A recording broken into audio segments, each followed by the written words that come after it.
ပို့ပေးထားမှာလုံးဝဘာမှမပါတဲ့ file ဘာမှမပါတဲ့ file ပို့ပေးထားမှာဖြစ်တယ်ဒီ quantity ကကြတော့မောင်လေးရှေ့လိုက်ရဲ့လက်ကျန်ကို formula နဲ့ပြန်ချိန်ပြီးတော့ယူရမှာ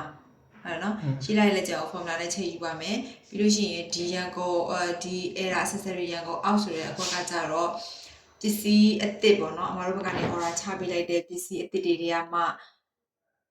မောင်လေးတို့စမ်းရင်းနဲ့ပြင်ဖို့ပေါ့နော်ပြင်ဖုံးပြင်ဖို့ပစ္စည်းစမ်းရင်းနဲ့မှ error ဖြစ်တဲ့ဟာမျိုးအဲ့လိုဟာမျိုးတွေဆိုလို့ရှိရင်ကိုလုံးလို့ပြတ်တဲ့ဟာမျိုးဆိုလို့ရှိရင်တော့ကိုယ့်ကိုရောရမှာပေါ့နော်စက်ရုံဘက်ကနေပါတဲ့ error မျိုးဒါမျိုးတွေဆိုလို့ရှိရင်ဥမာ LCD ဆိုလို့ရှိရင် LCD မလာတာတို့ LCD အလင်းဆက်ဖြစ်တာတို့ပြီးရင်ရှိတ်ထတာတို့ပေါ့နော်အဲ့လိုမျိုးတွေဆိုလို့ရှိရင်မတို့ကမတို့ဒ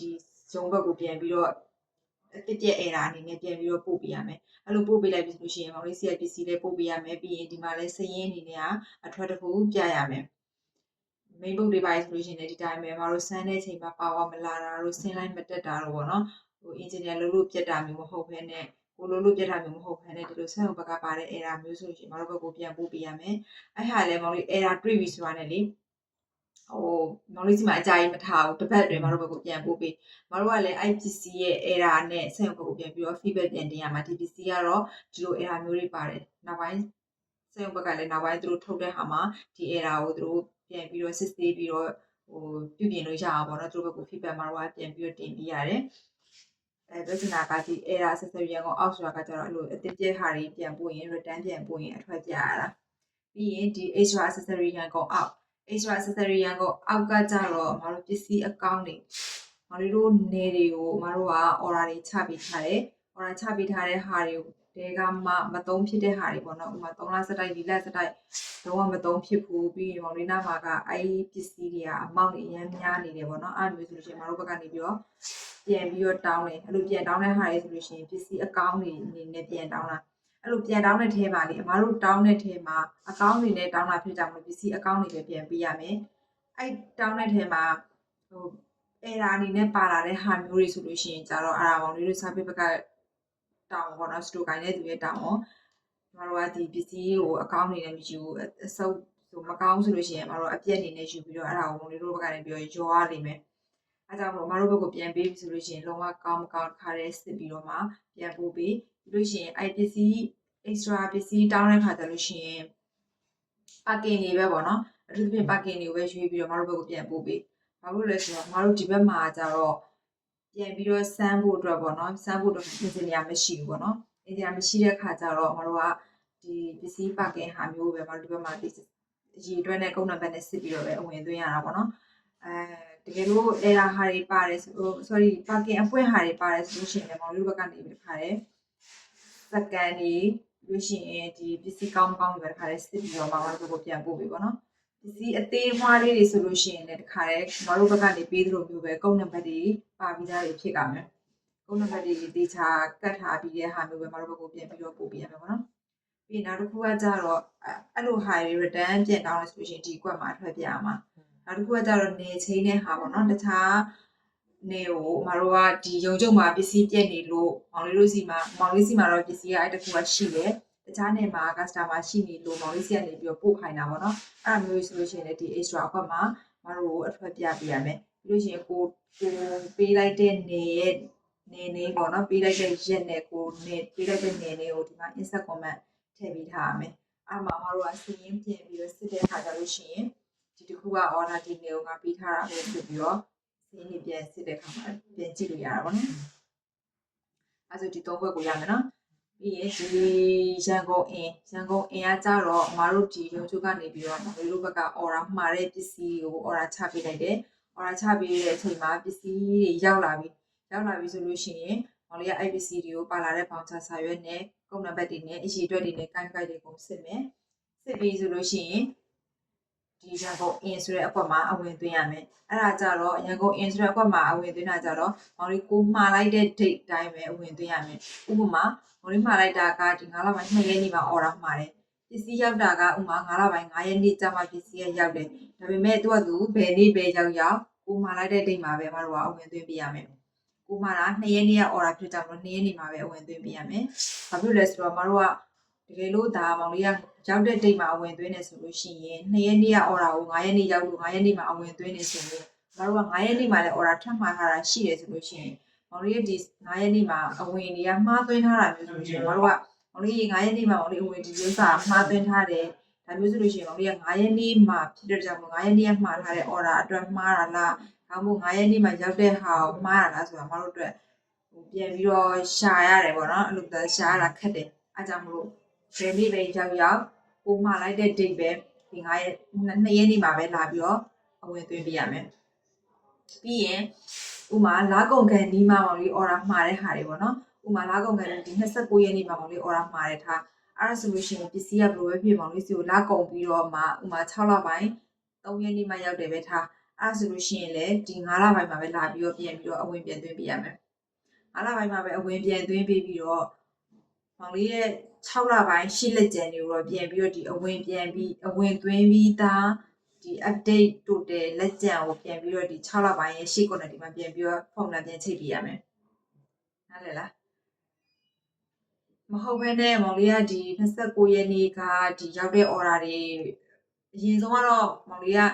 6လပိုင်း file ကိုမတရက်နေ့ဆိုလို့ရှိရင် file အသစ်ပေးလိုက်ပြီမဟုတ်လားတရက်နေ့ဆိုတာနဲ့မောင်လေးက6လပိုင်း file ကို down လိုက်ပြီ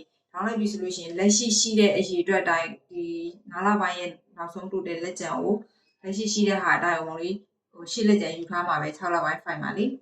ပေမဲ့ဒီ9လပိုင်း29ရက်နေ့မှာမှာထားတဲ့ order တွေရောက်လာပြီဖြစ်တဲ့ကြောင့်မလို့အဲ့ order တွေရောက်ပြီဆိုလို့ရှိရင်လည်းအဲ့ order တွေအဝင်သွင်းလိုက်ပြီဆိုလို့ရှိရင်မောင်လေးက9လပိုင်းလက်ကျန်တွေပြောင်းသွားပြီဒီအဝင်ဟာတွေကဒီမှာလာပြီးပြောင်းသွားပြီများသွားပြီအဲ့ဆိုလို့ရှိရင်6လပိုင်းရဲ့ရှေ့ quantity ကိုလည်းပြန်ပြီးတော့ဒီအဝင်သွင်းပြီးသား update လက်ကျန်ကိုပြန်ပြီးတော့ formula ပြန်ချိန်ပေးရမယ်အဲ့ဒီနားလည်းပဲနော်โอเคအဲ့ဆိုလို့ရှိရင်ပြောချင်တာက order မှာလို့ရှိရင် order ရောက်တဲ့ order မှာတဲ့ date တိုင်းပဲမတို့ကဒီမှာအဝင်သွင်းပေးရမယ်ဒီရန်ကုန် insurance အကွက်ကအားဆိုရပြီနော်ပြီးရင်ဒီ no repair မခဏဒီမှာအကောက်ရှာတဲ့ဟာတစ်ပြန်ပြောနေရအဲ့ဆိုရှင်ဒီမှာအဝင်သွင်းမယ်နော်အဝင်သွင်းမယ်ဆိုလို့ရှိရင်မတို့ကဒီမှာထားပါတော့ဒီမှာ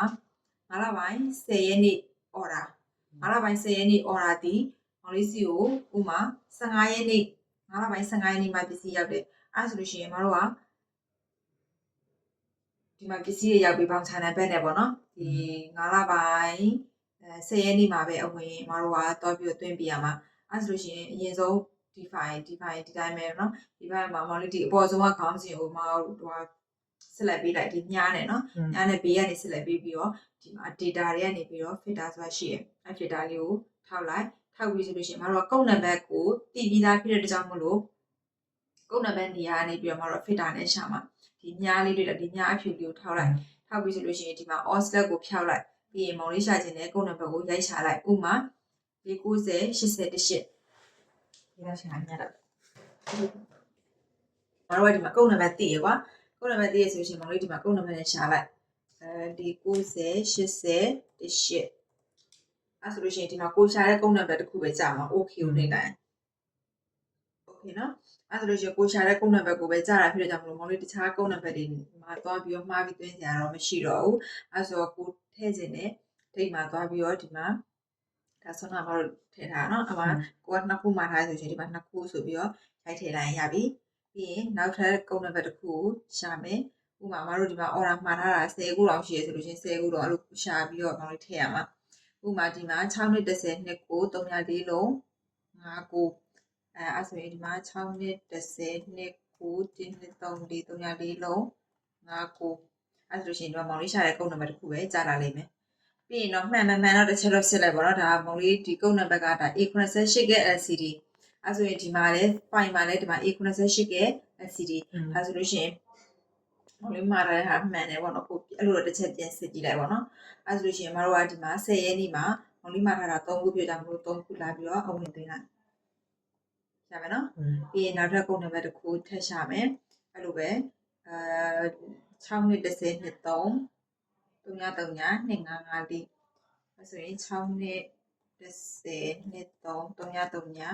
255အဲ့ဆိုရင်အဲ့ကုတ်နံပါတ်တစ်ခုလေးပဲမတို့ကြာလာလိမ့်မယ် okay နေလိုက်ဒါမတို့ကြတော့ဒီမှာ fees pay လောက်ထားလို့ file အပေါ်ထဲကိုဝင်သွားအောက်တစ်ချက်ပြန်ဆွဲချကြည့်နော်အောက်တစ်ချက်ပြန်ဆွဲချကြည့်လိုက်ပြီးလို့ရှိရင်ဒီမှာဟိုရ10ရက်နေ့မှာဘယ်နှခုမှာထားရလဲ255ကတစ်ခုပဲမှာထားတာမလားတစ်ခုပဲမှာထားဆိုလို့ရှိရင်ဒီမှာတစ်ခုထည့်လိုက်အဲ့လိုမူသားပဲ ကုန်းနံပါတ်တွေပါသမျှ accessory မောင်လေးဥမာအမျိုး20မှာထားဆိုရင်20လုံးပေါ့နော်အကုန်းနံပါတ်တွေရှာပြီးတော့ထည့်ရမှာနော်ထားပါတော့အဲ့ဆိုမတို့အကုန်လုံးရှာထည့်ပြီးပဲထားလိုက်တော့နော်အဲ့ဆိုရှင်မတို့ကဒီမှာ all slab ပြန်ပြီးတော့ filter ခေါ်ထားတဲ့ဟာတွေအကုန်လုံး all slab နဲ့အကုန်လုံးပြန်ဖြီချလိုက်အဲ့ဆိုရှင်အကုန်လုံးပြန်ကျလာလိမ့်မယ်အကုန်လုံးပြန်ကျလာပြီဆိုလို့ရှိရင်ဒီမှာခေါင်းစဉ်က filter ခေါ်ထားပြီးသားဖြစ်တာမလို့မတို့အခုဒီ9လပိုင်း10ရက်နေ့မှာအခုအဝင်သွင်းလိုက်တာနော်9လပိုင်း10ရက်နေ့က order တွေရောက်လာပြီကြောင့်ဒီကိုအဝင်သွင်းထားတဲ့ဟာကိုမတို့ filter ပြန်ခေါ်လိုက်မယ်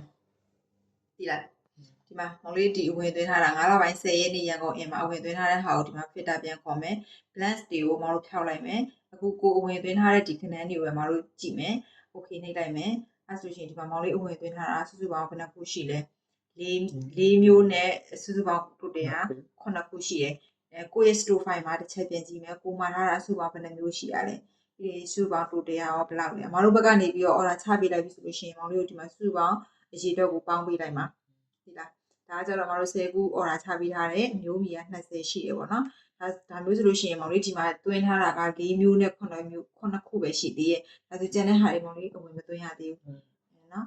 ်အကုန်လုံးဝင်သွင်းပြီးဆိုလို့ရှိရင်တော့10မျိုးနဲ့စုစုပေါင်းအခု20ဖြစ်မှာပေါ့နော်ဒါအမဥပမာအနေနဲ့အကုန်လုံးသွင်းပြထားတာမဟုတ်တဲ့တခြားဒီလောက်ပဲရှိရဲ့ဒီလိုတစ်ချက်ပြန်စစ်ပေါ့နော်ဒီလိုကိုမှထားတဲ့အရှိတွင်းနဲ့စုစုပေါင်းတိုတယ်နဲ့ကြိုက်မကြိုက်အဲ့လိုအကုန်လုံးကြိုက်တယ်ဆိုလို့ရှိရင်မောင်လေးရဲ့ဒါအဝင်သွင်းတဲ့အလုပ်ပြီးသွားပြီဒီစီရောက်လို့ရှိရင်အဝင်သွင်းတဲ့အလုပ်ပြီးသွားပြီအဲ့ဆိုလို့ရှိရင်အဝင်သွင်းတဲ့အလုပ်ပြီးသွားပြီဆိုလို့ရှိရင် system မှာလည်းသွားပြီးတော့ဒါတော့system ဘိုင်းကနေပြီးတော့ training ပေးလိမ့်မယ်ပေါ့နော် system မှာလည်းသွားပြီးတော့မောင်လေးကအဝင်ပြန်ပြီးတော့မတို့ဘက်ကနေဒီမှာ order ချပေးထားတာရှိတယ်မတို့ဘက်ကနေ order ချပေးထားတဲ့ဟာတွေကကြတော့ shifted အနေနဲ့ရှိနေမှာဒီလိုပုံစံမျိုးပေါ့ shifted အနေနဲ့ရှိနေမှာမတို့ဘက်ကနေပြီးတော့ order ပေးလိုက်ပြီဒါ system ကနေပြီးတော့မှ order မှာမောင်လေးတို့ဘက်ကနေဒါ order တင်တယ်ဒီ submit လုပ်တယ်ပေါ့နော် or submit လုပ်တယ်ပြီးလို့ရှိရင်အမဘက်ကနေ approve ပေးတယ်ပြီးရင် delivery နှိပ်လိုက်တယ် shifted ပစ္စည်းပို့လိုက်ပြီဒါပေမဲ့လမ်းမှာပဲရှိနေသေးတယ်မရောက်သေးဘူးအခုလိုမျိုးဒါပစ္စည်းတွေအကုန်လုံးစစ်ပြီးရောက်ပြီဆိုလို့ရှိရင် system မှာပါမောင်လေးတို့ဒီနားမှာ receive ဆိုတာရှိတယ်အဲ receive ဆိုတဲ့ဟာကိုမောင်လေးတို့နှိပ်လိုက်လို့ရှိရင်အခုဒီ order မှာထားတဲ့ဟာတွေအကုန်လုံးမောင်လေး system တွေကိုဝင်သွားပြီအဲဆိုရှင် order တက်ခံတဲ့ကိစ္စတစ်ခုပေါ့နော်ပြီးသွားပြီအဲဆိုရမယ်နော်ဒီအဝင်သွင်းတာရမယ်ရန်ကုန်အင်အတွက်ဒါပြောတာနော်ပြီးလို့ရှိရင်ဒီမှာ no repair ဒီ no repair ကကြတော့အမားတို့ရှေးလတွေမှာဘောင်ချဖွင့်ပြီးတော့ဖုန်းကိုပြင်ထားတယ်ပေါ့နော် customer ကိုရဲ့ဖုန်းပြင်ထားတယ်ဒါပေမဲ့ customer ကလာယူတဲ့အချိန်မှာသူအကြောင်းမျိုးကြောင့်ပေါ့နော်သူမပြင်ဖြစ်တော့ဘူးဆိုလို့ရှိရင်အမားတို့က iPhone ကိုပြန်ဖြုတ်ရမယ် iPhone ကမောင်လေးဒီ system မှာလည်းပြင်ထားတဲ့ဟာအသုံးထားတဲ့ပစ္စည်းတွေမောင်လေးအထွက်တွေပြထားမှာပဲအဲဆိုလို့ရှိရင် system voucher မှာလည်းမောင်လေးက cancel service ပြန်လုပ်ကြမှာ cancel service system မှာလုပ်လိုက်ပြီဆိုတာနဲ့ voucher ကို cancel လုပ်လိုက်ပြီဆိုတာနဲ့ voucher မှာသုံးထားတဲ့ပစ္စည်းတွေကမောင်လေးရဲ့ system တွေကိုအရေးအတွက်တွေပြန်ဝင်သွားလိမ့်မယ်ပြန်ဝင်သွားပြီဆိုလို့ရှိရင်မောင်လေးရဲ့ system မှာအရေးအတွက်တွေများသွားမယ်ပြီးလို့ရှိရင် iPhone မှာပြင်ထားတဲ့ပစ္စည်းတွေကိုလည်းမောင်လေးကဖြုတ်ပြီးတော့ store တွေကိုလည်းသူ့နေရာနဲ့သူပြန်ပြီးတော့ထည့်ရမယ်ပြီးပြီဆိုလို့ရှိရင်ဒီ store file မှာလည်းဒီ no repair အကွက်မှာလာပြီးတော့အဝင်ပြန်သွင်းပေးရမယ်voucher မှာသုံးထားတဲ့ပစ္စည်းပေါ့နော်ဥပမာvoucher မှာမောင်လေးသုံးထားတာက F7 ရဲ့ LCD ပဲထားအဲဆိုလို့ရှိရင်မောင်လေးဒီ file မှာဒီခေါင်းစဉ်ကိုပဲဒီလိုဘေးကနေ filter ခေါ်လိုက်select ပေးလိုက် select ပေးပြီးလို့ရှိရင်ဒီ data တွေကနေပြီးတော့ဒီ filter ကိုထောက်လိုက်ပြီးရင်ကုန်းနံပါတ်ကမောင်လေးခုမတီးဘူးထားတော့နော်မတီးဘူးထားတော့ဆိုလို့ရှိရင်ဒီမှာဒီ model ပဲတည်ရဆိုလို့ရှိရင်ဒီ model နေရာနေပြီးလာရှာကုန်းနံပါတ်တည်ရဆိုရင်တော့ကုန်းနံပါတ်ကနေလာရှာလိုက်လို့ရတယ်ဥပမာ model ကနေပဲတည်ရဆိုလို့ရှိရင်တော့ဒီမှာ model ကနေရှာရမယ် F7 ရိုက်ချလိုက်ပြီဆိုရင်တော့ဒီမှာ F7 နဲ့ပတ်သက်တဲ့ဟာတွေမောင်လေးဒီမှာအကုန်ကျလာလိမ့်မယ်အဲ့ထဲမှာအဲ့ voucher မှာမောင်လေးသုံးထားတာက LCD ကိုသုံးထားတယ်အဲ့ဆိုမှတော့ဒီမှာ LCD ကိုရှာရမယ်ဒီမှာ screen ပေါ့နော် screen ကိုရှာရမယ်ရှာပြီးတော့မောင်လေးဒီ cancel service ဖြစ်တဲ့ date ကဒီ9လပိုင်း9ရက်နေ့မှာဖြစ်တယ်ပဲထားအဲ့ဆိုရှင်ဒီ9လပိုင်း9ရက်နေ့မှာ cancel လုပ်တယ်ဆိုရှင်ဒီ9လပိုင်း9ရက်နေ့မှာမောင်လေးရလာပြီးတော့အဝင်တစ်ခုပြန်ပြပေးရမယ်ဒီမှာ F7 ရဲ့ LCD 9လပိုင်း9ရက်နေ့ no repair အကွက်မှာမတို့ကအဝင်ပြန်သွင်းပေးရမယ် cancel service ဖြစ်သွားပြီဆိုလို့ရှိရင်မတို့ကအထက်ကိုပြင်ပြီးတော့သုံးထားတဲ့ accessory တွေကပြန်ပြီးအဝင်ပြန်ပြရမှာလေအဝင်ပြန်ဖြစ်တာဖြစ်ကြမလို့ဒီမှာလာပြီးတော့အဝင်ပြန်သွင်းရတယ်အဲ့မှာဒီ ဒီမှာ insert comment နဲ့အဲ့တွင်းထားတဲ့ဟာကိုထောက်ပြီး right click နဲ့ insert comment ဒီမှာ note new note နဲ့မောင်လေး cancel ဖြစ်သွားတဲ့ပေါင်ချာဒီမှာထားပါတော့ mm01 မောင်လေးက016repair ပေါ့နော်ထားပါတော့ပေါင်ချာ number blah blah ပေါ့နော်အဲ့မောင်လေး cancel ဖြစ်သွားတဲ့ဒီပေါင်ချာ number ကိုဒီမှာလာပြီးတော့ထည့်ပေးရမယ်အဲ့ဒါမှအမားတို့ကလာကုန်ပြီးစတူစစ်တဲ့ခါကြလို့ရှိရင်မောင်လေးရဲ့ဒီတလအတွင်းမှာဒီလူပဲဘယ်နှခုရှိလဲဆိုတော့အမားတို့ဒီကနေထောက်ပြီးတော့ကြည့်တယ်ထောက်ပြီးကြည့်ပြီးဆိုလို့ရှိရင်အဲ့လူပဲဖြစ်တဲ့ဟာကိုပဲအမားတို့ကဘယ်နေ့ဘယ်ပေါင်ချာမှာ cancel စားပြီးဖြစ်တာလဲအဲ့ဆိုရှင်အမားတို့အဲ့ပေါင်ချာနဲ့တွားပြီးတော့ကြည့်တယ်ဒီပေါင်ချာကဘယ်နေ့တော့ဒီအရှိမအထွက်ပြခဲ့တယ်လဲဆိုတဲ့ဟာကိုမတော်တစ်ချက်ပြန်ပြီးတော့အဲ့လိုစစ်ကြည့်လို့ရတယ်ပေါ့နော်ပေါင်ချာနံပါတ်ထည့်ပေးထားမှာရှေ့မှာထွက်ထားတဲ့ဟာတွေကိုမတော်ကပြန်ပြီးတော့မဖြတ်ဘူးဒီလားဥမာဒီဥစ္စာက၄လပိုင်းမှာပေါင်လေးသုံးထားတဲ့ပေါင်ချာအဲ့ဆိုလို့ရှိရင်၄လပိုင်းကထွက်ထားတဲ့အထုပ်ကိုမတော်သွားမဖြတ်တော့ဒီတိုင်းပဲထားလိုက်တော့ဒီမှာပဲမတော်အဝင်ပဲပြန်သွင်းပေးလိုက်တာဟုတ်ပါလားနော်ထွက်ပြီးသားဒီ၄လပိုင်းမှာ file မှာတော့မတော်ထွက်ထားခဲ့မှာပဲသုံးထားခဲ့တာဖြစ်တဲ့ကြောင့်မတော်ထွက်လိုက်တယ်ဒါပေမဲ့အခု system က cancel service ဖြစ်သွားတယ် customer မပြင်ဖြစ်တော့လို့ cancel service ဖြစ်သွားတယ်ဆိုလို့ရှိရင်၄လပိုင်းအထွက်ကိုသွားပြီးတော့မဖြတ်တော့ဘူးမို့ဆိုရှင်၄လပိုင်းအထွက်ကိုဖြတ်လိုက်ပြီဆိုလို့ရှိရင်မောင်လေးရှေ့လက်ကျန်တွေလွဲသွားလိမ့်မယ်၄လပိုင်းရဲ့လက်ကျန်နဲ့မောင်လေးခုဒီမှာရှိထားတဲ့လက်ကျန်တွေကရှေ့လက်ကျန်တွေလွဲသွားမှာဆိုလို့အားကြောင့်မို့ထွက်ပြီးသားဟာတော့မောင်တို့ပြန်မဖြတ်ဘူးအထွက်တိုင်းပဲထားလိုက်မယ်ဒီမှာပဲပြန်ပြီးတော့ no repair အကွက်မှာပဲအဝင်ပြန်သွင်းလိုက်မယ်မှန်လဲလားအဲ့ဆိုဒါ no repair အကွက်ကရမယ်နော်ဒါကတော့ရှိခဲ့တယ်ဒီလား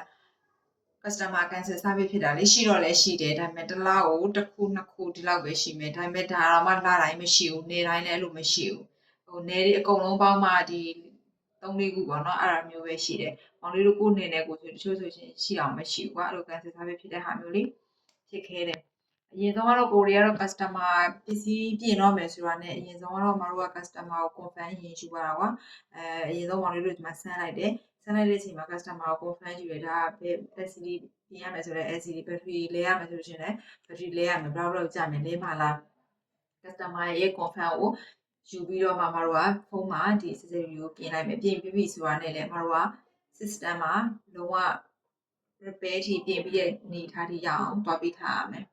နော်ဆောနာလိုလေဆောနာလို repairing နဲ့ရက်နေတာမျိုးတွေလုံးဝမရဘူးဒီလို repairing နဲ့ရက်နေပြီးတော့ accessory သုံးထားတာမျိုးတွေဖုန်းမှာတော့မောင်လေးကပစ္စည်းတွေပြင်ပြီးတော့တက်ထားလိုက်ပြီ customer ရဲ့ confirm မရသေးလို့ဒီ repairing နဲ့ရက်ပြီးတော့မတို့ဒီစောင့်နေတာမျိုးမရဘူးကွာမတို့ဒီ store ဘက်ကနေပြီးတော့မတို့ကတစ်လားကိုနှစ်ခါ video call နဲ့ set စစ်တယ်အဲ့ set စစ်တဲ့အချိန်မှာပစ္စည်းတွေကစတိုထဲမှာပဲလုံးဝရှိနေရမယ်တကယ်လို့ပြင်ထားတယ်ဆိုလို့ရှိရင်ဖုန်းမှာပြင်ထားတယ်ဆိုလို့ရှိရင် repair date ထိရောက်သွားနေရမယ်လုံးဝပြင်ပြီးပြီဆိုတဲ့အဆင့်ပေါ့နော် system မှာလည်းလုံးဝပြင်ပြီးပြီဆိုတဲ့အဆင့်ကိုရောက်နေရမယ်မဟုတ်ဘဲနဲ့ system မှာ repair ထိကိုမရောက်ဘဲနဲ့ repairing နဲ့ထားပြီးတော့ဖုန်းလုံးမှာပြင်ထားတယ်ဆိုလို့ရှိရင်မတို့ကအဲ့ဒါကိုဘောင်ချာမဖွင့်မဲနဲ့ပစ္စည်းတွေသုံးထားတယ်ဆိုပြီးတော့မတို့ကအဲ့ဒါကိုတန်းရိုက်မှာဒီလားတကယ်လို့ customer confirm မရသေးလို့ပြန်ဖြုတ်ကမှပြန်မဖြုတ်ချင်ဘူးနှစ်ခါပြင်ရမှာဆိုလို့ရှိရင်တစ်ခါလေး repair ထိရအောင်တွားထားလိုက်ဘာမှမဖြစ်ဘူး system မှာလည်း repair ထိရအောင်တွားထားလိုက်ဖုန်းမှာလည်းပြင်ပြီးသားတက်ပြီးသားထားထားလိုက်ပြီးလို့ရှိရင် customer ရဲ့ confirm ရလို့ customer မပြင်ဖြစ်ဘူးဆိုလို့ရှိရင်ကိစ္စမရှိဘူးဒီ repair ထိရောက်ထားတဲ့ပေါင်ချာကိုဟိုလေး cancel service လုပ်လိုက် cancel service လုပ်ပြီးတော့ဆွမ်းနာလိုပဲ no repair မှာအဝင်ပြန်သွင်းပြလိုက်ရပြီနော်ဒီလို repairing နဲ့ပစ္စည်းတွေပေါင်းပစ္စည်းတွေသုံးထားတာမျိုးတော့မရဘူးကွာဒီလားပစ္စည်းတွေသုံးထားပြီဆိုရင်ဒီ repair date ထိရအောင်သွားရမယ်ဒီမှာဒီပေါင်းချအခြေအနေက system မှာကျတော့ဒီလိုအခြေအနေပေါ့ repairing နဲ့ရှိနေတာဆိုရင်ဒီပေါင်းချဆိုရင်ဒီမှာ repairing နဲ့ရက်နေဒီမှာ15ရက်5လပိုင်းဒီ15ရက်နေ့မနေ့ကသူဖွင့်ထားတာကွာမနေ့ကဖွင့်ထားတာ repairing နဲ့ရက်နေရပစ္စည်းတွေကတော့သူသုံးထားလားမသုံးထားလားတော့မတို့စတူစစ်တဲ့ခါကျမှပဲသိမှာပစ္စည်းတွေသုံးထားပြီးတော့ဒီလို repairing နဲ့ရက်နေရမျိုးဆိုရင်မတို့မရအောင်အဲ့မျိုးဆိုရင်မတို့ကတန်ရိုက်တယ်ပစ္စည်းသုံးထားပြီးတော့ပေါင်ချော repair ထိမသွားထားအောင်ဆိုရင်လုံးဝ customer ဖုန်းမှာသုံးထားပြီးဆိုရင်တော့လုံးဝ repair date ဒီ date ထိရအောင်သွားပေးရမယ်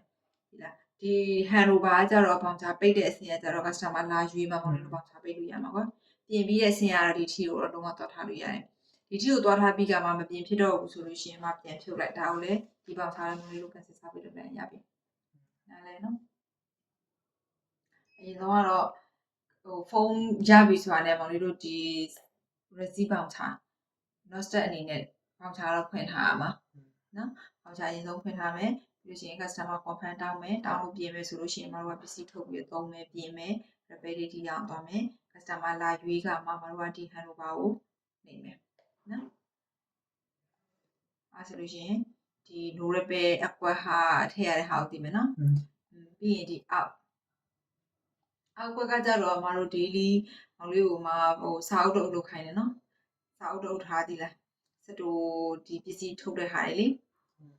ဥမာဒီနေ့ date ကဥမာ16ရက်ဆိုလို့ရှိရင်16ရက်နေ့မှာသုံးထားတဲ့ဟာတွေကိုဗလာစာအုပ်မှာ date တက်ပြီးတော့ကိုစတူကထုတ်တဲ့ဟာတွေအကုန်လုံးချမှတ်ထားကုတ်နံပါတ်ရဲ့ကိုပြင်ထားတဲ့ပစ္စည်းတွေကိုကိုယူထုတ်ထားတဲ့ပြင်ထားတဲ့ပစ္စည်းတွေကိုပြီးလို့ရှိရင်အဲ့ဟာတွေအကုန်လုံးကမောင်လေး system မှာတကယ်သုံးလိုက်တာလားသုံးလိုက်ပြီဆိုလို့ရှိရင်ညနေပဲရောက်ပြီဆိုတာနဲ့အဲ့16ရက်နေ့ဒီရကုန်ဒီဘာလို့ဆိုရဒီအောက်အကွက်မှာအကုန်လုံးအထွက်တွေလာပြီးတော့ပြပြရမယ်အဲ့ဆိုလို့ရှိရင်လည်းဆွမ်းနာလိုပဲမောင်လေးကိုမှတ်ထားတဲ့ကုတ်နံပါတ်တွေပေါ့နော်ဥမာဒါတွေမောင်လေးဘယ်နေရာမှာ fitter ခေါ်ထားလဲဆိုတာမသိတော့ဘူးမလားမသိတော့ဆိုရင်ဒီမှာ fitter ခေါ်ထားတော့ဒီမှာအကြောင်းတွေကဒီမှာ hide ထားတာပေါ့နော် fitter ခေါ်ထားတာလေအဲ့ဆိုဘယ်နေရာ fitter ခေါ်ထားလဲမသိတော့ model နေရာ fitter ခေါ်ထားလားကုတ်ဒီကုတ်နံပါတ်မှာ fitter ခေါ်ထားတာမသိတော့ဆိုလို့ရှိရင်မောင်လေးဒီအပေါ်ကနေ data တွေကနေဒီ fitter ကိုနှိပ်လိုက်လို့ရှိရင်အကုန်လုံးပြန်ပြီးကြတာလိမ့်မယ်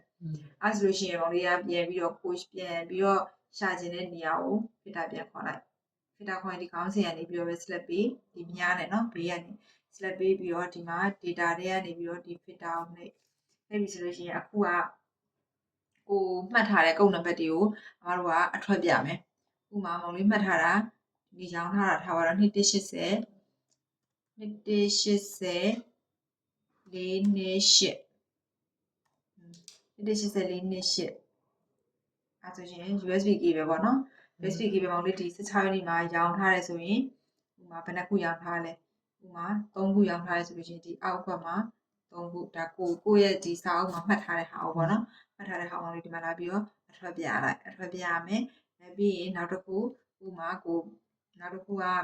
ကိုမှတ်ထားတာကဘက်ထရီပြင်ထားတယ်ပဲထားဒီ98 83ဒီ90ဒီပါခုနကတော့လို့များတော့မှတ်ထားပါတော့60နှစ်3ညနှစ်ဒါဆိုလို့ရှိရင်ဒါတော့မောင်လေးမှတ်ထားတဲ့ပုံနံပါတ်တွေကိုကိုရှားလိုက်ပါတော့ဒါဆိုလို့ရှိရင် Reno 80ရဲ့ battery Reno 80ရဲ့ battery ကလည်းဒီ16ရက်နေ့မှာမောင်လေးတစ်ခဲသုံးထားတယ်ထား customer ပြင်ထားတယ်ဆိုလို့ရှိရင်ဒီ16ရက်နေ့မှာလာပြီးတော့ဒီကောင်အောက်ဘက်မှာဒီအောက်ဘက်မှာမတို့က16ရက်နေ့မှာတစ်ခုအထွက်ပြလိုက်နော်အဲဆိုလို့ရှိရင်ဒီမှာအကုန်လုံးမောင်လေးကိုမှတ်ထားတဲ့ဟာတွေအကုန်လုံးအထွက်ပြပြီးပြီဆိုလို့ရှိရင်တစ်ချက်ဆွမ်းလာလို့ပဲပြင်ပြီးတော့ဒီ16ရက်နေ့မှာဒီအောက်ဘက်မှာအထွက်ဘယ်နှခုရှိတယ်တစ်ချက်ပြန်ပြီးတော့စစ်လိုက်စုစုပေါင်းဒီမှာမောင်လေးထွက်ထားတာက4ခု2မျိုး4ခုကိုမှတ်ထားတဲ့ဟာနဲ့ကြိုက်လာတစ်ချက်ပြန်ပြီးတော့စစ်လိုက်နော်တကယ်လို့ကိုကဒီ model တွေကုတ်နံပါတ်တွေ accessory name တွေဈေးနှုန်းတွေနဲ့ဒီ date တွေနဲ့တွဲပြီးတော့သိချင်တယ်ဆိုလို့ရှိရင်ကိုဒီအရှိကမလိုတဲ့လေမလိုအပ်တဲ့ကုတ်နံပါတ်နဲ့အကြောင်းရည်တွေဒီမှာတို့ select ပေးပြီးတော့ highlight ဥပမာအမတို့ကဒီ16ရက်နေ့အတွက်ကိုပဲအမတို့ကြည့်ချင်တယ်ဆိုရင်ဒီ15ရက်နေ့ကစပြီးတော့ရှေ့အကွက်ကမလိုတဲ့ဟာတွေကိုဒီလို select ပေးပြီးတော့ right click နှိပ်ပြီးတော့ဒီ hide ဆိုတဲ့ဟာတွေလား hide ဆိုတဲ့ဟာတွေကိုနှိပ်လိုက်လို့ရှိရင်အမတို့ကဒီ16ရက်နေ့နဲ့ဒီဂျားထဲမှာရှိတဲ့ဒီ16ရက်နေ့နဲ့ဒီဈေးနှုန်းဂျားထဲမှာရှိတဲ့ရက်တွေရှေ့ရအဲ့ဟာတွေကအထဲမှာ hide ထားလိုက်တာ delete လုပ်တာမဟုတ်ဘူး delete လုပ်ရင်အကုန်ပြတ်သွားလိမ့်မယ် delete လုပ်လို့မရဘူး hide ထားလိုက်မယ်အဲ့ဆိုရှင်မောင်လေးကဒီမှာ model ရဲ့ကုတ်နံပါတ်တွေရဲ့ accessory name တွေရဲ့ဈေးနှုန်းတွေနဲ့ဒီမှာတွဲပြီးတော့ကြည့်လို့ရပြီနော်ပြီးလို့ရှိရင်ဆွမ်းနာတကယ်လို့ဒီ order ရောက်လို့ရှိရင်လည်းမောင်လေးကဒီဂျားတွေကအကြောင်းတွေကိုမမြင်ချင်ဘူးဥပမာထားပါတော့ဒီ order မောင်လေးက10ရက်နေ့မှာရောက်တယ်ပေါ့နော်10ရက်နေ့ order ရောက်တယ်ဆိုလို့ရှိရင်ဒီဈေးနှုန်းထိကတော့မတို့သိချင်တယ်မဟုတ်လားသိချင်တယ်ဆိုလို့ရှိရင်ဒီအနောက်ကအခွက်တွေကမတို့တွေ့မလို့မကြည့်ချင်ဆိုလို့ရှိရင်ဒီ10ရက်နေ့ထိကိုပဲမတို့10ရက်နေ့ order ဖြစ်တယ်ဆိုတော့10ရက်နေ့ထိကိုပဲမတို့ခေါ်ထားပြီးတော့ဂျားတွေကမလိုတဲ့ဟာတွေကိုဒီလို select ပေးအပေါ်ကနေမြားနဲ့ဒီလို select ပေးပြီးတော့ right click နှိပ်ပြီးတော့ hide ထားလိုက်အဲဆိုလို့ရှိရင်မောင်လေးဒီမှာဒီအောက်ကဒါ show ဆိုရနော်အဲဆိုရင်ဒီမှာဒီ10ရက်နေ့မှာတန်းပြီးတော့ကြည့်လို့ရပြီမောင်လေးထည့်လိုက်တဲ့ဟာဆိုရင်ဒီနောက်ထိလိုက်ပြီးတော့ ဆွဲကြမလို့တော့ကွာဒီခွက်မှာပဲတန်းပြီးတော့အထွက်ပြလိုက်လို့ရပြီအဲ့လိုမျိုးဆိုလို့ရှိရင်မတို့ကစောနာလို့တစ်ကုတ်ထဲဒီ control F နဲ့ကုန်းနံပါတ်နဲ့ရှာမယ်ဆိုရင် control F နဲ့နှိပ်လိုက် control F နဲ့နှိပ်ပြီးတော့ဒီမှာကိုရှာခြင်းတဲ့ကုတ်490 88 490 88ကုန်းနံပါတ်နဲ့ဒီမှာတန်းရှာလိုက်အဲ့ဆိုရင်ဒီမှာကျင်းတည်တယ်ဒီကိုကဒီ9ရက်10ရက်နေ့ဟာကိုပဲ hide ထားတာဖြစ်ကြမလို့10ရက်နေ့ဟာအထိပဲမတို့ကပေါ်ထားတာဖြစ်ကြမလို့ဒါဒီဘက်ကတော့10ရက်နေ့ညကုန်အင်းဆိုတာသိရဆိုရှင်ဒီမှာတန်းပြီးတော့အဝင်နေပြလိုက်ရပြီဥမာအထွက်ပြမယ်ဆိုလို့ဒီတိုင်းပဲဥမာကိုက12ရက်နေ့ကအထွက်တွေကိုပြချင်တယ်ဆိုလို့ရှိရင်မတို့က12ရက်နေ့ထိကိုပဲပေါ်ထားလိုက်နော်12ရက်နေ့ထိဒီ12ရက်နေ့ထိကိုပဲမတို့ပေါ်ထားလိုက်မယ်ဂျားရဲ့ဟာတွေမတို့က hide လိုက်မယ်အဲ့ဒါဆိုလို့ရှိရင်မောင်လေး12ရက်နေ့မှာဘာတွေတုံးထားလဲတုံးထားတဲ့ဟာကိုဒီမှာကုန်းနံပါတ်နဲ့ရှာလိုက်ကုန်းနံပါတ်နဲ့ရှာပြီးဆိုလို့ရှိရင်12ရက်နေ့ရဲ့ဒီအောက်ကွက်မှာမတို့ကတုံးထားတာဖြစ်ကြအသုံးကကြတော့အထွက်ကွက်မှာပြရမယ်နော်အသုံးကကြတော့အထွက်ကွက်မှာပြရမယ်ဒီမှာလာပြီးတော့အထွက်ပြလိုက်ရင်ရပြီနားလည်လားနားလည်ပြီနော်အဲ့ဆိုရှင်ဒီမှာ hide ထားတဲ့ဟာတွေမလို့ပြန်ဖြည့်ချင်တယ်ဆိုလို့ရှိရင်အပေါ်ကနေညားနဲ့ဒီ hide ထားတဲ့ကွက်ကိုပဲမတို့က select ပေးပြီးတော့ right click နဲ့ and hide ဆိုတာရှိတယ်အဲ and hide ကိုနှိပ်လိုက်မယ်ဆိုလို့ရှိရင်ဂျားထဲကမလို့ဆန္ဒ hide ထားတဲ့ဟာတွေအကုန်လုံးပြန်ပေါ်လာလိမ့်မယ်နော်ဒီခေါင်းစဉ်ကိုမတို့ဒီအကြောင်းကြီးတွေကိုဒီအတွင်းဘက်ကိုလှိမ့်လိုက်ပြီးဆိုရှင်သူဝင်သွားစေချင်တယ်ဆိုရင်ကျတော့မတို့က face paint လုပ်ရမှာဒါကြတော့မှ face paint လုပ်ပြီးသားကွာအဲ face paint လုပ်တဲ့ဟာကိုမတို့ကပြန်ပြီးတော့ပြန်ဖြည့်ချင်တယ်ဆိုလို့ရှိရင်ဒီ view တွေကနေပြီးတော့မှဒီ face paint ကိုနှိပ်ပြီးလို့ရှိရင်ဒီမှာ and face paint ဆိုတာရှိတယ်အဲ and face paint ဆိုလို့ကောင်နှိပ်လိုက်ပြီးဆိုရှင်ဒီအကြောင်းကြီးတွေမောင်လေးနှိပ်လို့ရှိရင်ဒီဟွာတွေကိုမဝင်တော့ခေါင်းစဉ်လိုက်ကြီးခေါင်းစဉ်ကြီးပဲပျောက်သွားလိမ့်မယ်အဲ့ဒါခေါင်းစဉ်ကြီးပဲမမြင်ရတော့ဘူးကွာဒီလားအဲ့ဒါဆိုရင်ခေါင်းစဉ်မှာကိုကတွဲပြီးမြင်ချင်တယ်ဆိုလို့ရှိရင်တော့ဒီခေါင်းစဉ်အောက်ကဒီအကြောင်းကိုအောက်ကနေပြီးဒီမြားနဲ့ဘေးကနေမြားနဲ့ select ပြီးလို့ရှိရင်ဒီ view တွေကနေပြီးတော့မှ face paint ဒါဆိုရှင်ဒီ face paint နေရာမှာဒီ face paint ကိုနှိပ်လိုက်မယ်ဆိုလို့ရှိရင်ဒီအကြောင်းကြီးတွေကမဝင်သွားလိမ့်မယ်ပြီးကိုရှာခြင်းနဲ့ကုန်းနံပါတ်ဆိုလို့ရှိရင် control F နော် control F ကနေပြီးတော့ဒီမှာကိုရှာခြင်းနဲ့ကုန်းနံပါတ်ကိုရိုက်ရှာလိုက်ဥမာ490 83ဒါဆိုရင် F19 ရဲ့ LCD နှိပ်လိုက်ပြီးဆိုရင်ဒီမှာ F19 ရဲ့ LCD ပေါ့နော်အဲ့ဆိုရင်ဒီမှာခေါင်းစဉ်နဲ့တွဲပြီးမြင်လို့ရတယ်အပေါ်အကြောင်းတွေသူ့ထဲတွေကိုဝင်သွားတယ်ကုန်းနံပါတ်သိချင်တဲ့တစ်ကြောင်းလေးပဲမြင်ချင်တယ်ဆိုရင်တော့ဒီအပေါ်ကနေခေါင်းစဉ်ကို data တွေကနေပြီးတော့ filter ခေါ်ကုန်းနံပါတ်ကိုသိရဆိုရင်အဲ့ကုန်းနံပါတ်ကိုရိုက်ရှာလိုက်490 83ဒါဆိုရင်တော့ဟိုလေးဒီမှာတစ်ကြောင်းလေးပဲမြင်ရမယ်အဲ့တစ်ကြောင်းလေးကိုပဲမောင်လေးဒီမှာကြည့်လို့ရပြီကွာအဲ့ဆိုရှင်ဒီ Excel မှာလူရှာတဲ့ဟာတွေလုပ်ပြမယ်နော်အဲ့ဆိုရှင်မတို့ဒီမှာ filter ဘယ်နာခေါ်လာမှမသိတော့ဆိုရှင်ဒီ filter ကိုပဲနှိပ်ချလိုက်အဲ့ဆိုရှင်သူအကုန်လုံးပြန်ပြီးကြလာလိမ့်မယ်ကိုကပြန်ပြီး filter ခေါ်ချင်မှပြန်ပြီးတော့ခေါင်းစုံ select ထောက်ပြီးတော့ filter ပြန်ခေါ်လိုက်နော်ပြီးရင်ကိုကဒီဂျားထဲမှာမလို့အဲ့တဲ့ဟာတွေဆိုလို့ရှိရင်ဒီအပေါ်ကနေမြားနေနော်ဒီဘောကနေမြားနဲ့သူထောက်ပြီးတော့ select ပေးပြီးတော့ကိုက73ရက်နေ့ရအဝင်ထွက်တွေကိုလုပ်ချင်တယ်ဆိုရင်73ရက်နေ့ဒီဝယ်ထားပြီးကျန်တဲ့ဟာတွေကို highlight အဲ့ဒါချင်း73ရက်နေ့မှာပိုရှာလိုက်တဲ့ကုတ်ကိုဒီမှာလာပြီးတော့အဝင်ဆိုတဲ့ချင်းနဲ့အဝင်သွင်း no rebel ဆိုတော့ no rebel မှာအဝင်သွင်းပြီးသုံးထားတဲ့ဟာဆိုလို့ရှိရင်တော့ဒီအောက်ဘက်မှာအထွက်ပြ။မောင်လေးဒီရှေ့မှာအဝင်တွေအထွက်တွေအဲ့အကွက်တွေမှာလုံနေသူရဲ့ဒီနောက်ကနောက်ဆုံးခုတည်းကလက်ကျန်ပြောင်းနေမှာအပြည့်လက်ကျန်ပြောင်းနေမှာဒီလား။မောင်လေးစီမှာပစ္စည်းဘယ်နှခုရှိလဲဆိုလို့ရှိရင်ဒီ sofa ရဲ့လက်ကျန်ကိုကြည့်ချင်တယ်ဆိုဒီတိုတဲ့ဟာကိုကြည့်ရပါနော်။ဥပမာဒီမှာမောင်လေးအဝင်10ခုရောက်တယ်ထား။အဝင်10ခု data ဒီမှာ minus ထွက်နေပြီလား။အဲ့ minus ထွက်နေတဲ့ဟာကြတော့ဆွမ်းနာအမဥပမာလုပ်ပြထားတာ။ဒီရှေ့ရဟာတွေပြန်ပြီးတော့ hide လိုက်မယ်။ and hide လုပ်လိုက်မယ်ဒါ hide ထားတာနော် hide ထားဆို and hide လုပ်လိုက်မယ်ဆွမ်းနာကဒီမှာ minus ထွက်နေတွေ့လား minus ထွက်နေတဲ့ဟာကြတော့ဒီမှာဒီ total တွေကနေပြီးတော့မောင်လေးဘာကြောင့် minus ထွက်တဲ့ဟာတွေပဲရွေးလိုက်နော်။ဘာလို့ဒီ stopper မှာ minus ထွက်နေလို့မရဘူး။ minus ထွက်နေတဲ့ဟာကြတော့ဘယ်လိုဒိတ်ပဲလဲဆိုမောင်လေးပစ္စည်းပို့ပြီးတော့ထွက်ထားတာဒီလားပစ္စည်းပို့ပြီးတော့ထွက်တာပစ္စည်းမရှိဘဲနဲ့မောင်လေးကအထွက်တွေပြထားလို့ဒီမှာ minus ထွက်နေရကွာဒီလားကျင်းတွေကတခုကပို့ပြီးထွက်ထားတာလည်းဖြစ်နိုင်တယ်ဒါမှမဟုတ်ပဲနဲ့တကယ်ပစ္စည်းတွေကတော့သုံးထားတယ်သုံးထားပြီးတော့အဝင်တွေမသွင်းမနဲ့အထွက်တွေပြထားတာလည်းဖြစ်နိုင်တယ် minus ထွက်ကြတဲ့အခြေအနေကလေဒီလားအဲ့ဒါလို့ရှိရင် minus ကဘာကြောင့်ထွက်နေရလဲဆိုတော့မှာပြန်ပြီးတော့အဲ့ minus ထွက်တဲ့ဟာကိုပဲမတို့ select ပေးလိုက်ရွေးလိုက်မယ်ဒီ data filter ခေါ်ပြီးတော့လေ အဲ့ minus ထွက်နေတဲ့ဟာလေးတွေကိုမှာဆက်လက်ပေးလိုက်လို့ရှိရင် okay လေးလိုက်လို့ရှိရင်ဒါလေးတွေအဲ့ minus ထွက်တဲ့ဟာတွေကြာလာမယ်အဲ့ဆိုရှင်မောင်လေးဒီ PC တစ်ခုချင်းစီကိုကြည့်ကြည့်မယ်ဒီဥစ္စာကဥမာဘာကြောင့် minus ထွက်တာလဲဆိုဒီမှာသူ့မှာရှေ့လက်ကြံလည်းမရှိဘူးအဝင်လည်းမရှိဘူးဒီမှာအထွက်ပဲရှိရယ်ဒီလားအထွက်ပဲရှိရယ်ဆိုလို့ရှိရင်ပစ္စည်းမရှိပဲတဲ့မောင်လေးကဒီမှာအထွက်ပြလို့ minus ထွက်သွားတဲ့သဘောအဲ့ဆိုရှင်မတို့ကဥမာဒီမှာရှေ့လက်ကြံ5ခုရှိရပဲထား5ခုရှိရဆိုလို့ရှိရင်မောင်လေးဒီမှာ3ခုအထွက်ပြဆိုလို့ရှိရင်သူကစုပေါင်းမောင်လေးဒီမှာလက်ကြံ2ခုကျန်မယ်ဟုတ်နော်2ခုကျန်မယ်ပြီးလို့ရှိရင်မတို့ကဒီဥစ္စာမောင်လေးတို့ order မှာတယ်ပဲထား29ရက်နေ့မှာ order မှာတဲ့ဟာဒီမှာ5ခုမှာတယ်ဆိုလို့ရှိရင်5ခုအဝင်သွင်းလိုက်ပြီဆိုတော့ဒီမှာ total ကလက်ကြံပြောင်းသွားပြီ9ခုပြောင်းသွားပြီအဲကြောင့်မို့ဒီ total ကကြတော့နောက်ဆုံးလက်ကြံ update လက်ကြံမောင်လေးစီမှာစတိုကြီးထဲမှာလုံးဝရှိနေရမယ့်အရေးအတွက်နော်စတိုထဲမှာရှိနေရမယ့်လုံးဝအရေးအတွက် system ရဲ့လက်ကြံနဲ့လည်းဒီဥစ္စာနဲ့လုံးဝကိုက်နေရမယ် system လက်ကြံရောဒီ store ထဲမှာရှိတဲ့ဒီ total လက်ကြံရောပြီးရင်ပစ္စည်းရောအဲပစ္စည်းရဒီရေရွက်တွေလုံးဝကိုက်နေရမယ်မောင်လေးစီမှာလက်ကြံဒီ minus တွေအဲ့လိုမျိုးတစ်ခုချင်းစီပေါ့နော်ဒါကြလားဆိုမောင်လေးရှာလို့တွေ့သွားပြီပဲဒါဒီဥစ္စာဆိုရှင်လည်းအဲ့လိုပဲဒီ minus ထွက်နေတဲ့ဟာတစ်ခုချင်းစီဘာကြောင့် minus ထွက်နေရလဲဆိုတာကိုလိုက်ရှာပြီးတော့အမဘက်ကို file မပို့ခင်ပေါ့နော် file လေးမပို့ခင်တောက်တာလေး file လေးမတင်ခင်တခါလေကိုယ့်ကိုစစ်ကြမယ်ဒီတိုင်း minus ထွက်နေတဲ့ဟာတကယ်လို့မရှာတတ်ဘူးဆိုလို့ရှင်တော့အမတို့တစ်ချက်လာပြောပြီးfile 1ပေါ့နော် file မှာဒီ minus တွေထွက်နေတယ်ဘာကြောင့်လဲဆိုတော့ဟောဘက်ကနေပြန်ရှာပြီးမယ်မလို့မရှာတတ်ဘူးဆိုရင်လေဒါပေမဲ့ကိုယ့်ကိုယ်တော့တစ်ချက်ရင်ဆုံးရှာကြည့်လိုက်အဲ့ဆိုရှင်ဒီ store file နဲ့ပတ်သက်ပြီးတော့ဟောဖြစ်မယ်နော်store file ရဲ့ဒီလောက်ရတဲ့အပိုင်းဒီအကွက်မှာထည့်ရတဲ့ဟာတွေအကုန်လုံးသိတယ်နော်ပြီးရင်ဒီ total in ကကြတော့အမက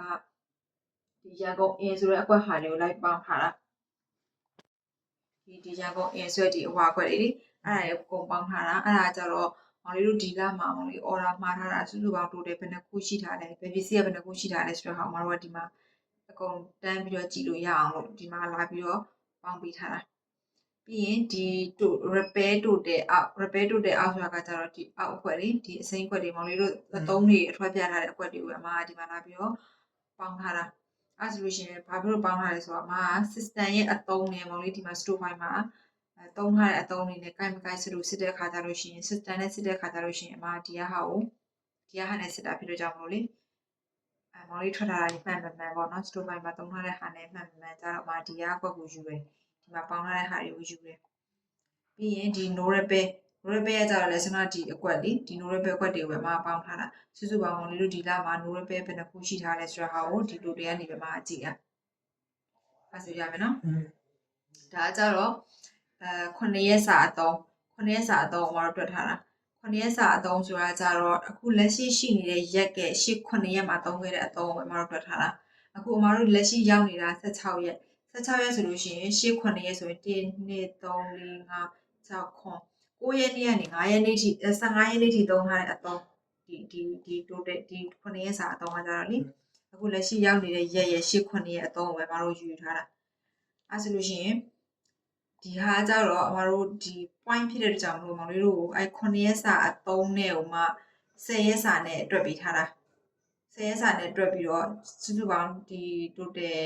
မောင်လေးစီမှာရှိတဲ့လက်ကျန်အမတို့ကပြန်ပြီးတော့နှုတ်ထားတာအဲ့မှာဟို plus ထွက်တဲ့ဟာဆိုလို့ရှိရင်မောင်လေး order မှာရမယ်အရေးအတွက် minus ထွက်တဲ့ဟာဆိုလို့ရှိရင်မှားကြမလို့လုံလောက်နေဆိုတဲ့သဘောဥပမာဒီမှာဆိုလို့ရှိရင်မတို့ဒီ order မှာရတဲ့ခံမှန်းခြင်းနှုန်းဆိုတော့ဒီအဲ order မှာရတဲ့ခံမှန်းခြင်းနှုန်းဆိုတော့ဟာအမတို့ဒီမှာထောက်လိုက်တယ်ဆိုလို့ရှိရင်ဒီ minus ထွက်နေတဲ့ဟာဆိုမတို့ကြည့်ကြမလို့ဒီလုံးဝဒီ plus ပေါ့နော်ဒီ 1 2 3အဲ့လိုမျိုးထွက်နေတဲ့ဟာတွေပဲမတို့ယူလိုက်မယ် okay နေလိုက်မယ်အဲဆိုလို့ရှိရင်ဘာတွေမှားကြရှိရလဲဒါဆိုမတို့အရှိရဟာနဲ့တွဲမမြင်ရဘူးပေါ့နော်အဲဆိုမတို့ဒီနောက်ဆုံး total လက်ကျန်ကိုလည်းသိချင်တယ် order မှာတဲ့ခါကျရင်ဒီအရှိရမလို့အဲ့တဲ့ဟာတွေကိုလည်းခဏ hide လိုက်မယ်အဓိကမတို့မြင်ချင်တာက model ရဲ့ကုတ်နံပါတ်ရဲ့ဈေးနှုန်းရဲ့ပဲမတို့လိုချင်တာအဲဆိုရင်ဂျားတွေကမလို့အဲ့တဲ့ရက်တွေပေါ့နော်အဲ့ရက်တွေကိုခဏ hide လိုက်မယ် hide ပြီးဆိုလို့ရင်ဒီပစ္စည်းတွေကတကယ်လို့ file ချုံချက်လို့ချင်တယ်ဆိုရှင်ဒီမှာအပေါင်းလက္ခဏာလေးနဲ့ချုပ်လို့ရတယ်ပြီးရင်ဒီမှာချက်လို့ရတယ်နော်ပြီးရင်ဒါဆိုလို့ရှိရင်ဒီမှာတွဲပြီးမြင်ရပြီ Reno 4 Pro USB cable ပေါ့နော် USB cable က5ခုလုံးဝမှားရမယ် ဒါက minus ကြီးထွက်နေဆိုတော့ဆွမ်းနာမှာဥပမာလုပ်ပြထားလို့ထွက်နေရနော်အမှန်တကယ်ဆိုဒီလိုထွက်နေလို့မရဘူးနော်ဥပမာဆိုလို့ရှိရင်ဒီမှာရှေ့တစ်ပတ်ရှေ့9ရက်မှာသုံးထားတာကနှစ်ခုရှိတယ်အဲ့နှစ်ခုကိုအမတို့ကဒီခွန်နဲ့စားလိုက်တယ်ခွန်နဲ့စားရဲဆိုလို့ရှိရင်တရက်စာထွက်လာမယ်အဲ့တရက်စာကိုမှအမတို့က30နဲ့ပြန်မျှထားတယ်လားရှိလိုက်ရဲ့အတော့9ရက်စာတော့9ရက်နဲ့စားရဲဆိုရှင်တရက်စာထွက်မယ်အဲ့တရက်စာကိုမှအမတို့10ရက်နဲ့မျှပဲဆိုလို့ရှိရင်10ရက်စာထွက်မယ်အဲ့10ရက်စာကိုမှအမတို့လက်ရှိလက်ကြံပေါ့နော်လက်ရှိလက်ကြံဘယ်နှခုကြံလဲအဲ့ကြံနဲ့လက်ကြံနဲ့နှုတ်လိုက်တယ်ဆိုလို့ရှိရင်အဲ့ထွက်လာတဲ့အရှိအတွက်ပေါ့အဲ့ထွက်လာတဲ့အရှိအတွက်ကကြတော့မတို့ကတော့ order မှားမယ်ဆိုတဲ့အရှိအတွက်နော်အဲ့ဆိုရှင်အဓိကကတော့မလေးကြည့်ရမှာကဒီ order မှာရခက်မှန်ကြည့်လုံးမှာကဒီ plus ထွက်နေတဲ့ဟာတွေဆိုလို့ရှိရင်လုံးဝမှာ order မှာဦးထွက်တဲ့ဟာတွေပေါ့နော်အဲ့ order မှာဦးထွက်တဲ့ဟာတွေအမမလေးကပြောခဲ့သလိုသူ့ရဲ့ဒီလုံးဝထွက်တဲ့ဟာအတိုင်းတိတိကျကျကြီးမှာပေးရမယ်လို့လည်းမဆိုလို့ဘယ်လိုပြောမလဲအမတို့အခုဒီပစ္စည်းကဒီတစ်ပတ်မှာသုံးလိုက်ရပြီမဲ့ဒါပေမဲ့ဒီပစ္စည်းကအမတို့ရဲ့အသုံးနေမှာရှိတဲ့ကိုနေရဲ့အသုံးတစ်ချက်ကြည့်ရမယ်ပေါ့နော်အသုံးများတဲ့ဟာမျိုးဆိုလို့ရှိရင်သူကနှစ်ခုပဲမှာရမယ်ဆိုပေမဲ့မောင်လေးစီမှာလက်ကြံမရှိတော့ဘူးပြင်စရာကဥမာ3ချက်ရှိတယ်3ခုရှိတယ်ဆိုလို့ရှိရင်မတို့ကကိုစီမှာလည်းလက်ဒီ3ခုကိုပြင်ပေးပြီးရဲ့အပြင်ကိုစီမှာလည်းလက်ကြံရှိအောင်ဥမာ4ခုမှာမလားသူကနှစ်ခုပဲမှာဖို့ထွက်တယ်ဆိုပေမဲ့4ခုမှာထားမလားဒါတော့ကိုကစားပြီးတော့မှာရမယ်ဟာပေါ့နော်ပြီး minus ထွက်နေတဲ့ဟာဆိုလို့ရှိရင်လည်းမမလေးကပြောခဲ့သလိုပဲကိုက minus ထွက်တယ်လုံးဝလုံလောက်တယ်မှားကြမလို့ဆိုပေမဲ့ကိုစီမှာ customer ရှိတယ်ဥမာဒီဥစ္စာကဥမာတစ်ခုပဲရှိတယ် customer ကိုမှားထားတာဥမာ3ခုရှိရဆိုလို့ရှိရင်မတို့ထပ်ပြီးတော့5ခုလောက်မှားလိုက်မလား5ခုလောက်မှားပြီဆိုလို့ရှိရင်ဒီမှာရှိတဲ့ဟာနဲ့ဆိုလို့ရှိရင်6ခုဖြစ်မယ်6ခုကိုမောင်လေးရဲ့ customer ကို3ခုရောင်းကြရှိရဆိုလို့ရှိရင်မောင်လေးကမှလည်းကျန်3ခုကျန်မယ်ဒါမျိုးကိုစီမှာတွက်ပြီးတော့မှားရမှာပေါ့နော်ဥမာဒီ LCD ဆိုရင်2ချက်လက်ကျန်ရှိတယ်ကိုစီမှာပြင်ရမှာဥမာ4ချက်ရှိရဆိုလို့ရှိရင်ဘလိုပဲဖြစ်4ချက်ထက်တော့မောင်လေးပို့ပြီးတော့မှားမှာပဲ4ချက်ကွက်တိမှားလိုက်တယ်ဆိုလို့ရှိရင်ကြတော့4ချက်ပစ္စည်းရောက်ပြီဆိုတာနဲ့အဲ့4ခုကိုပြင်လိုက်ပြီဆိုတာနဲ့မောင်လေးစီမှာလက်ကျန်မရှိတော့ပြန်နောက်ထပ် customer ထပ်ရောက်လာရင်ပြင်စရာမရှိဘူးပေါ့နော်အဲ့ဆိုလို့ရှိရင်မတို့5ချက်ထပ်မှာထားမလား6ချက်ထပ်မှာထားမလားဟိုတစ်ပတ်စာအတော့ဘယ်နှချက်သုံးနိုင်လဲဥမာတစ်ပတ်ကိုတစ်ချက်လောက်ပဲသုံးနိုင်တဲ့ဟာမျိုးဆိုရင်4ချက်ပြင်ပြန်ရှိရဆိုလို့ရှိရင်မတို့က5ချက်လောက်ပဲမှာထားမယ်ပစ္စည်းရောက်တာနဲ့4ချက်သုံးမယ်တစ်ချက်လက်ကျန်ရှိမယ်တစ်ပတ်စာအတွက်အဲ့ဒီပတ်စာအတွက်မှာသုံးလိုက်ရပြီဆိုရှင်နောက်တစ်ပတ်ကြာလို့ရှိရင်ထပ်ပြီးတော့အဲ့လိုမှားထားပြီးမယ်ပေါ့နော်ဒါကတော့မောင်လေးရဲ့ကိုယ့်အကိုကစားပြီးတော့မှားရမယ်ပုံသေးနီးအတိုင်းလုံးဝကြီးမှားကြမလို့ဆိုပြီးတော့ minus ထွက်လို့မှားကြမလို့ဆိုပြီးတော့သတ်မှတ်ထားတာမဟုတ်ဘူးပြီးရင် plus ထွက်ထားလို့လုံးဝမှားကိုမှားရမယ်ဆိုပြီးတော့လည်းသတ်မှတ်ထားတာမဟုတ်ဘူးနော်အဲဆိုရင်ဒီ order မှားတဲ့ခံမှန်းချိန်တော့ရမယ်နော် order မှားတဲ့ဟာပြီးရင်နောက်တစ်ခုကကြတော့ဒီမှာကြည့်လို့ရတယ်ကိုယ့်ရဲ့လက်ရှိစတိုရဲ့အမောက်ဒါဆိုလို့ရှိရင်ဒါ9လပိုင်းရဲ့ file ဖြစ်တဲ့ကြောင့်မို့ဒါ9လပိုင်းရဲ့အခုလက်ရှိမောင်လေးဒီနေ့ထိအဝင်ထွက်တွေလုပ်ထားတဲ့နောက်ဆုံးမောင်လေး store တွေမှာရှိတဲ့လက်ကျန်34သိန်း9000ဒါမျိုးရှိရပေါ့ပြီးရင်မောင်လေးရဲ့အတုံးကမှာ10သိန်း4600အတုံးရှိထားတယ်အဲ့ဒါဆိုမောင်လေးရဲ့ level တော့က48% ရှိရပြီးရင်ဒါကြတော့4လပိုင်းရဲ့လက်ကျန်4လပိုင်းတော့လက်ကျန်ရှိတာက9သိန်း2500ပေါ့9သိန်းက2500မောင်လေးရဲ့ဒီ4လပိုင်းတော့လက်ကျန်ရှိတယ်အခုဒီ9လပိုင်းမှာ34သိန်းကျော်ရှိတယ်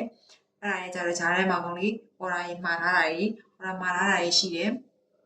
order မှာထားတဲ့ဟာတွေကမှာထားတဲ့လောက်အကုန်လုံးမသုံးနိုင်လို့ဒီမှာလက်ကျန်တွေကများလာတာပေါ့နော်အဲ့လိုမျိုးသားအဲ့ဆိုလို့ရှိရင်ဒီ order file ရဲ့ဟာရမယ်နော်ဒီဂျားထဲဟာတွေကတော့မပြောပြတော့ဘူးဒါတွေကတော့အမတို့ကဒီတိုင်းပဲတွက်ပေးထားတာပေါ့ကိုယ့်ကိုတွက်ပေးထားတာမလို့နေအနေနဲ့အဓိကသိရမှာတော့ကို store ထဲမှာရှိတဲ့အမောက်ကိုသိရမယ်ဘယ်လောက်ဖိုးတောင်ရှိထားလဲကိုယ့်ရဲ့အသုံးအောင်ဘယ်လောက်ဖိုးသုံးနိုင်လဲဒီလား percentage ကကိုယ့်ရဲ့ percentage ကများနေလားနည်းနေလားမှာထားတဲ့အမောက်ကိုမှာထားတဲ့ပစ္စည်းအမောက်ထက်အသုံးကညားနေတယ်ဆိုလို့ရှိရင်မောင်လေးရဲ့ percentage ကကောင်းနေမှာ level တော့ကောင်းနေမှာကိုမှာထားတဲ့ဟာကိုကိုအောင်မသုံးနိုင်ဘူးပေါ့နော်မသုံးနိုင်ဘူး store ထဲမှာပစ္စည်းတွေအောင်းနေမယ်ဆိုလို့ရှိရင်အသုံးတွေကနေပြီးတော့မောင်လေးစီမှာလက်ကျန်တွေကအမောက်တွေများနေမှာအဲ့ဆိုရင်ဒီ store level တော့ကနေနေမှာအဲ့မျိုးကတစ်ချက်ပြန်ချင်းအဲ့ဆိုလို့ရှိရင်ကို store ထဲမှာဘာတွေများနေလဲဘာတွေမသုံးဖြစ်နေရလဲဒါမျိုးတွေကိုတစ်ချက်ပြန်ပြီးတော့စစ်လို့ရတယ်စစ်ပြီးရင်ဆွမ်းနာလို့အမကို တစ်နှစ်ကို2ကြိမ် extra ပြန်ပြီးတဲ့အချိန်မှာအဲ့ဒါတွေထည့်ပြီးတော့ပြီးလို့ရတယ်အဲ့ဆိုရမယ်နော်ခဏနားအောင်ပါအပေါ်လေးပဲလေးတော့မှာ ဒါတော့ပိုက်ပြီးသွားပြီ ဒါဆိုဒါဒီ store ပါဒီ store ရဲ့ဒီ store file ရဲ့အကြောင်းတော့ပြီးသွားပြီတခြားအပိုင်းတွေတော့ရှိသေးတယ်ဒါပဲနော် ခဏပိတ်လိုက်နော်